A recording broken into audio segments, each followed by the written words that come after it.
गौरव railway स्टेशनच्या जवळ कोबी आलू पराठा बनवण्याचं काम करत होता. कोबी आणि बटाट्याचे पराठे खायला या या या.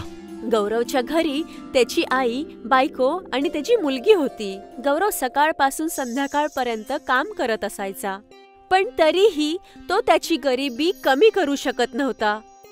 ऐका ना, कोबी आलूची पराठे बनवण्यासाठी खूप खर्च होतो. आपण एक काम करूयात, आपण साधा पराठा बनवून विकूयात, ज्यामुळे आपला खर्चही कमी होईल आणि आपला फायदाही जास्त होईल. नाही, मी असं नाही करू शकत. साधे पराठे कुणालाच आवडणार नाहीत, मला माहितीये. आणि बाबा सुद्धा असेच पराठे विकायचे, हो की नाही? त्यामुळे मी सुद्धा हेच काम करणार. गौरवकडे येणारे वेगवेगळे ग्राहक आणि त्यांचे वेगवेगळे डिमांड असायचे. अरे बाबा, माझ्या पराठ्यांमध्ये कोबी आणि बटाटा जास्त घाल. मला पराठ्यांबरोबर भाजी सुद्धा पाहिजे. मला पराठ्यांबरोबर लोणचं पाहिजे. मला पराठ्यांबरोबर दही पाहिजे. गौरव कधी कधी ग्राहकांची डिमांड ऐकून परेशान होत असायचा. जर तुम्हाला परोठ्यांबरोबर भाजी हवी असेल तर त्याचे वेगळे पैसे द्यावे लागतील. मी काही वेगळे पैसे देणार नाही. पाहिलत का, हा गौरव वेगळे पैसे मागतोय भाजीचे. चला चला, इकडे काही खायची गरज नाही. अरे थांबा थांबा, अरे कुठे जाताय तुम्ही? ऐका तर खरं. एक दिवस गौरव खूप नाराज होऊन घरी पोहोचला. काय झालं? गाडीवर ग्राहकांची संख्या कमी होत चाललीये सारखी. ग्राहकांना पैसेच द्यायचे नाहीयेत आणि त्याशिवाय त्यांना भाजी, लोणचं, दही सगळं काही पाहिजे परोठ्यांबरोबर. चला कुठेतरी बाहेर फिरायला जाऊयात, थोडा तुमचा मूड चांगला होईल. आपल्याकडे एवढे पैसे कुठे आहेत की आपण कुठल्यातरी टुरिस्ट जागेवर फिरायला जाऊ? आपल्या घरीच जाऊया फिरायला आपण. गौरव त्याच्या सासरी फिरायला गेला, जो जवळच्याच गावी होता. रस्त्यामध्ये गौरव आणि त्याच्या बायकोला तहान लागली. त्यांना कुठून तरी धबधब्याचा आवाज आला. हा झऱ्याचा आवाज पूर्व दिशेने येतोय. गौरव आणि त्याची बायको पूर्वेच्या दिशेने चालत राहिले. झाडांच्या पलीकडे त्यांना धबधबा दिसला. हा झरा तर खूपच सुंदर आहे. गौरव आणि त्याच्या बायकोने मन भरून पाणी पिऊन त्यांची तहान भागवली आणि हात पाय पण धुतले. ज्यावेळेस ते परत जाऊ लागले तर त्यांनी कुणाचा तरी एक आवाज ऐकला. हा आवाज तर धबधब्याच्या मागून येतोय. झऱ्याच्या आत जाऊन पाहायला पाहिजे, तेव्हाच तर समजेल की त्याच्या दुसऱ्या बाजूला काय आहे. पण धबधब्याच्या मध्ये घुसणं खतरनाक असू शकतं. काय सांगू शकतो, हा कोणत्या तरी प्रकारचा धोका असू शकतो. तेवढ्याच झरण्यामधून एक आवाज आला. हे काही कुठलं जाळं नाहीये. मला मदत करा, मी एक साधू आहे. मला ह्या कैदेतून सोडवा. मला त्या झऱ्याच्या दुसऱ्या बाजूला गेलंच पाहिजे गीता. जर मी तिकडे अडकलेला असतो तर मला नसतं का वाटलं की त्या कैदेतून मला कोणीतरी सोडवावं. गौरव धबधब्याच्या पार गेला तर त्यांनी पाहिलं की एक साधू टोकदार खांबाला बांधला गेला होता. साधूच्या पाठीमधून रक्त निघत होतं. तुम्ही कोण आहात आणि इथे कसे काय कैद झालात? सगळं काही सांगतो तुला, पण आधी मला इथून सोडव बाबा. गौरवने त्याचे हात खोलले आणि साधू आजाद झाला. तुला खूप खूप धन्यवाद रे बाबा. मी एक साधू आहे आणि मला काही शक्ती प्राप्त झाल्या आहेत. मी एखाद्या माणसाच्या मनातली इच्छा पूर्ण करू शकतो. काही लोकांनी माझा फायदा उचलायचा प्रयत्न केला आणि जेव्हा मी त्यांचं काही ऐकलं नाही तेव्हा त्यांनी मला त्या झऱ्याच्या पाठीमागे कैद करून ठेवलं. अहो, पण तुम्हाला जर चमत्कार करण्याच्या शक्ती प्राप्त आहेत तर तुम्ही स्वतःलाच असं मुक्त का नाही करून घेतलं? मी माझ्या शक्तींचा वापर स्वतःसाठी नाही करू शकत रे बाबा. ठीक आहे साधू महाराज, आता मी येतो. मला माझ्या सासरी जायचंय आणि उशीर पण खूप झालाय. अरे पण तू रिकाम्या हाती का जातोयस? तू मला एवढी मदत केली आहेस, मी तुला काय मदत करू सांग? जर तुझ्या मनात काही इच्छा असेल तर सांग. नाही साधू बाबा, मला माझ्या आयुष्यात मेहनत करूनच काहीतरी मिळवायचंय. साधू गौरव वरती खुश झाले आणि त्यांनी मनातल्या मनात गौरवला आशीर्वाद दिला. गौरव त्याच्या सासरीहून आल्यानंतर परत त्याच्या कोबी आलू पराठा बनवण्याच्या धंद्यामध्ये मग्न झाला. या या, गरमागरम कोबी आणि बटाट्याचे पराठे खायला या, लवकर या, गरमागरम. ग्राहक पुन्हा एकदा वेगवेगळे डिमांड्स करू लागले. अरे बाबा, मला परोठ्यांबरोबर भाजी पण पाहिजे. भाजी तर नाहीये. तेवढ्यात अचानक त्या माणसाच्या प्लेटमध्ये भाजी आली. मला पराठ्यांबरोबर दही पण पाहिजे. माझ्याकडे दही नाहीये. आणि पुन्हा त्या माणसाच्या थाळीमध्ये दही आलं. मला परोठ्यांबरोबर लोणचं पाहिजे. नाहीये माझ्याकडे लोणचं. आणि पुन्हा त्या तिसऱ्या माणसाच्या थाळीमध्ये लोणचं आलं. सगळ्या लोकांचं डोकं चक्रावलं गेलं. हे सगळं काय होतंय? मी तर या लोकांना दही, लोणचं, भाजी नाही दिली. मग यांच्या प्लेटमध्ये या तिन्ही गोष्टी कशा काय आल्या? तेवढ्या तिथे तेच साधू आले ज्यांना गौरवनी धबधब्याच्या मागे जाऊन आझाद केलं होतं. अरे बाळा, जरा 2 पराठे दे ना, भाजी, लोणचं आणि दह्याबरोबर. एवढं बोलून साधू अदृश्य झाले. गौरवला समजलं हा सगळा चमत्कार त्या साधूमुळे झाला होता. गौरवच्या गाड्यावरती लोकांची गर्दी होऊ लागली. सगळेजण पराठे खाण्यासाठी तिथे तुटून पडले. ते पराठ्यासोबतच भाजी, दही, लोणचं किंवा जे त्यांना हवं ते तिथे त्यांच्या थाळीमध्ये येऊ लागलं होतं. गौरव इमानदारीने फक्त पराठ्याचे पैसे घेत होता. काही दिवसातच गौरव लखपती झाला. गौरवने सगळ्यांना खरं खरं सांगितलं की हा चमत्कार एका साधूमुळे होत आहे, ज्याला गौरवने धबधब्याच्या मागून मुक्त केलं होतं. ते साधू धबधब्याच्या जवळच बसून तपस्यामध्ये लीन झाले. गौरवच्या गाड्याजवळच दीपक नावाच्या एक माणसाने ठेला लावला होता. दीपक ही पराठे विकत होता. दीपकने विचार केला की त्यालाही गौरवसारखं वरदान प्राप्त झाला तर तोही लवकरच श्रीमंत होईल. दीपक गौरवच्या जवळ गेला आणि त्याने बोलता बोलता त्याला जागा विचारली जिथे धबधबा होता. दीपक बंदूक घेऊन त्या साधू जवळ पोहोचला. तू कोण आहेस आणि इथे का आलायस? ए म्हाताऱ्या, माझं नाव दीपक आहे आणि गौरवच्या बाजूलाच मी माझी पण गाडी लावतो. अरे तू गौरवला वरदान देऊन खूप चुकीचं केलंयस. अरे तू चुकीचं बोलतोयस बाळा. गौरव खूपच मेहनती आणि कष्ट करणार आहे. त्याने माझ्याकडून काहीच वरदान मागितलं नाही. मीच त्याला स्वतःहून सुखी राहण्याचा आशीर्वाद दिला होता. माझ्या समोर जास्त बडबड करू नको म्हाताऱ्या. गपचूप मला सुद्धा लखपती होण्याचा आशीर्वाद दे, नाहीतर याच बंदुकीने भेजा उडवून टाकेन. अशा प्रकारे अजिबात आशीर्वाद मिळत नसतो. असा तू ऐकणार नाहीस म्हाताऱ्या. दीपकने साधूचा गळा पकडला आणि त्याचा गळा दाबत तो बोलला, अरे लवकर आशीर्वाद दे, नाहीतर तुझा खेळ इथेच संपवून टाकेन. ठीक आहे, मी तुला आशीर्वाद देतो. दीपकने परत येऊन खूप आनंदी होऊन त्याचा गाडा लावला. दीपकने जेव्हा ग्राहकांना प्लेटमध्ये पराठे दिले तर ते पराठे सापामध्ये बदलले गेले. जेवढे वेळेस दीपकने पराठा प्लेटमध्ये ठेवला प्रत्येक वेळी तो पराठा सापामध्ये बदलायचा. लोकांनी दीपकचे पराठे खायचे सोडून दिले. आता सगळे ग्राहक गौरवच्या गाड्याकडे जाऊ लागले आणि गौरवने पाहिलं की ग्राहकांची संख्या खूप वाढली आहे आणि गौरवने 2 नोकर ठेवून एक रेस्टॉरंट ओपन केलं आणि अशा पद्धतीने त्याचे कष्ट आणि लगन ठेवून आनंदाने जीवन जगू लागला.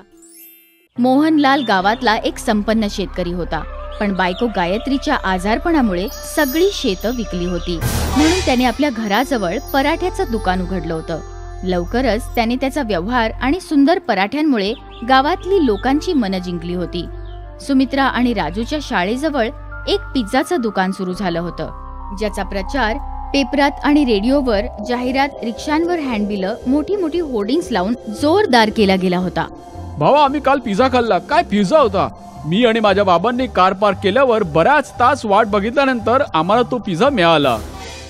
अच्छा, इतका मस्त आहे का हा पिझ्झा? नाहीतर काय, तुम्हाला तर गाठ घुसून पण देणार नाही. का नाही जाऊ देणार? अगं, तुझ्या त्या बाबांचं रस्त्यावरचं दुकान थोडी ना आहे. हे कोणी पण उठून यायला. त्या दुकानात एक स्टेटस आहे. मोठी मोठी लोक आपल्या गाड्या लावून उभ्या करतात, तेव्हा कुठे त्यांना पिझ्झा खायला मिळतो, कळलं? रॉकीचं बोलणं ऐकून सगळे हसायला लागतात. सुमित्राला पराठेवाल्याची केलेली थट्टा आवडत नाही. राजू जेव्हा घरी जात असतो तेव्हा पिझ्झाच्या दुकानात असलेली लोकांची गर्दी बघून तिथेच थांबतो. सुमित्रा त्याला कसं तरी समजावून घरी घेऊन येते. बाबा बाबा, आम्हाला पण पिझ्झा खायचा आहे. ठीक आहे बेटा, आपण आणूयात कधीतरी. आता गरम गरम आलूचे पराठे बनवले आहेत, ते खा. मला नाही खायचं, मला नाही खायचं, मला फक्त पिझ्झाच खायचा आहे. हे बघ राजू, पिझ्झा खूप महाग असतो.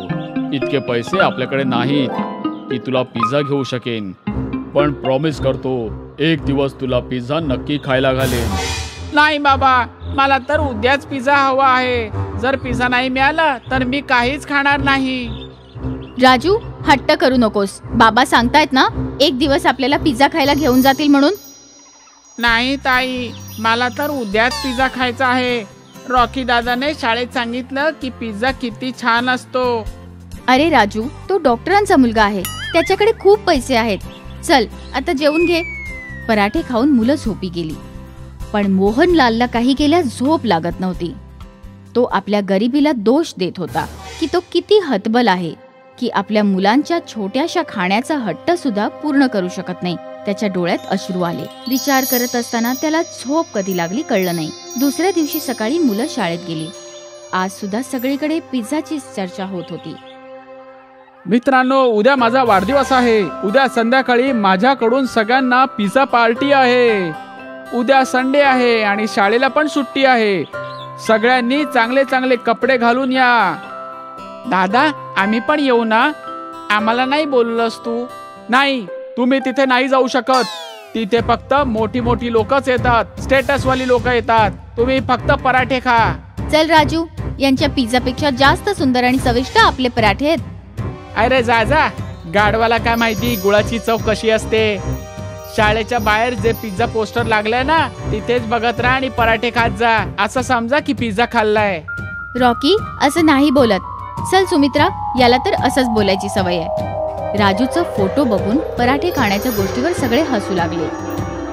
सुमित्रा आणि राजूला खूप वाईट वाटलं. दोघंही घरी आले. अरे राजू, असा तोंड पाडून का बसला आहेस? बाबा, त्याचं असं आहे की उद्या रॉकीचा वाढदिवस आहे आणि सगळ्यांना बोलवलंय, फक्त आम्हाला सोडून. कारण तिकडे ना मोठे मोठे लोक असतील. बस इतकीच गोष्ट आहे ना. उद्या मी तुमच्यासाठी मस्त आलूचा पराठा बनवेन आणि आपण सगळे पार्टी करूया. मला नाही खायचा पराठा, मला तर फक्त पिझ्झा खायचा आहे. मला पिझ्झा हवा आहे. बाळा, मी तुला बोललो होतो ना की आपल्याकडे आता तुमची फी भरायला सुद्धा पैसे नाहीयेत. पिझ्झा कुठून खायला घालू तुम्हाला? इतकं बोलून डोळ्यात अश्रू घेऊन मोहनलाल घराच्या बाहेर निघून गेला. राजू, तू असं बोलायला नको होतस. पिझ्झाचा हट्ट सोडून दे माझ्या भावा. जेव्हा पैसे असतील तेव्हा आपण नक्की जाऊ पिझ्झा खायला. आजपर्यंत आपल्याकडे कधी पैसे होते का? सगळे नवीन कपडे घालतात आणि आपण 2 वर्षांपासून तेच कपडे वापरत आहोत. आपण कधीच पिझ्झा नाही खाऊ शकणार का ताई? असं काही नाहीये माझ्या भावा. आपण पिझ्झा एक दिवस नक्की खाऊयात. त्या रात्री राजूने काहीही खाल्लं नाही. घरी कोणीच काही खाल्लं नाही. सकाळी मोहनलाल उठला आणि बाजारात निघून गेला. परत आल्यावर बघितलं तर राजू अजूनही झोपलेलाच होता. सुमित्राने सांगितल्यावर कळलं राजू अजून पण रागावलेला आहे. जेवलाही नाहीये. उठ बाळा, आज मी तुम्हा लोकांना पराठा पिझ्झा खायला घालतो. चला उठा. बाबा, मी सांगितलं ना, जोवर पिझ्झा मिळणार नाही मी काहीही खाणार नाही. मोहनलाल पराठ्यावर चीज, फ्रुट्स आणि सॅलड टाकून पिझ्झा बनवतो. पण खूप समजवल्यावर सुद्धा राजू खात नाही. सुमित्रा पण राजूला समजवण्याचा खूप प्रयत्न करते, पण तिलाही यश मिळत नाही. आज परत सगळे उपाशीत झोपून जातात. मध्यरात्री राजूला खूप भूक लागते. तो किचन मध्ये जाऊन ठेवलेला पराठा पिझ्झा खातो. त्याला खूप आवडतो. तो पराठा पिझ्झा संपवून टाकतो. मोहनलाल गुपचूप त्याला खाताना बघतो. सकाळी उठून मोहनलाल बाजारात जातो. तिथून आल्यावर तो सुमित्राला बोलवतो. सुमित्रा, अय सुमित्रा. हो बाबा, आले. हे घे पैसे आणि शाळेतून येताना पिझ्झा घेऊन ये. बाबा, पैसे कुठून आले? ते कुठून तरी आले आहेत. आणि हो, डब्यात पिझ्झा पराठा ठेवला आहे, खाऊन घे आठवणीने. सुमित्रा घरून शाळेसाठी निघत होती. बाबांची सायकल बाहेर नव्हती लावलेली. कळायला वेळ नाही लागला की बाबांनी सायकल विकून पैसे आणले होते. सुमित्रा आणि राजू शाळेत पोहोचले. शाळेत कालच्या रॉकीच्या पिझ्झा पार्टीचीच गोष्ट चालली होती. सगळ्यांच्या तोंडावर पिझ्झा पार्टीचीच चर्चा होती. लंच मध्ये सुमित्रा आणि राजू पराठा पिझ्झा खात होते तर तिकडे रीता आली. अरे, तुम्ही दोघं ही कुठली डिश खातायत? हे आमच्या बाबांनी बनवलेलं आहे, पराठा पिझ्झा. हो, ही स्पेशल डिश बाबांनी बनवली आहे. हे घे, तू पण खा. खूप मस्त आहे. अरे वा, खूप मस्त पराठा पिझ्झा आहे. हा तर खूप चांगला पराठा पिझ्झा आहे. या बघा, या ना, पराठा पिझ्झा कालच्या पार्टी मधल्या पिझ्झा पेक्षा आणखीन मस्त आहे. सुमित्रा प्लीज मला पण एक तुकडा दे ना. हा हे घे रॉकी, तू पण खा. वा, खरंच हे किती टेस्टी आहे. पराठा पिझ्झा असं तर मी माझ्या आयुष्यात कधी खाल्लं नव्हतं. लवकरच पूर्ण गावात पराठा पिझ्झा बद्दल सगळ्यांना कळलं. सुमित्राने बाबांना पराठा पिझ्झा बनवायला सल्ला. आता त्यांच्या दुकानात गर्दी वाढू लागली होती. पिझ्झाच्या दुकानात आता ग्राहकांची संख्या कमी होऊ लागली. पिझ्झाचं दुकान बंद करण्याची वेळ आली होती. तेव्हा एक दिवस पिझ्झाच्या दुकानाचे मालक स्वतः मोहनलालकडे आला. मोहनलालजी, तुमच्या पराठा पिझ्झा बद्दल बरंच ऐकलं होतं. आज टेस्ट पण केलं. खरंच खूप मस्त आहे. तुमच्या हातांमध्ये खरोखरच जादू आहे. हो हो, धन्यवाद. आपण दोघांनी एकत्र काम करण्याबद्दल तुम्हाला काय वाटतं? माझ्या दुकानाचा वापर करून घ्या. मी फंडिंग आणि मार्केटिंग बघेन. जो काही प्रॉफिट होईल अर्ध अर्ध वाटून घेऊया. मोहनलालला हे प्रपोजल खूप आवडलं. दोघं मिळून एकत्र काम करायला लागले. पराठा पिझ्झाची टेस्ट आणि उत्तम मार्केटिंग यामुळे त्यांचं बऱ्याच शहरात दुकानं सुरू झाली. आता मोहनलालला सगळे मोहनलाल सेठ म्हणू लागले. ते शहरात मोठ्या बंगल्यात राहायला लागले.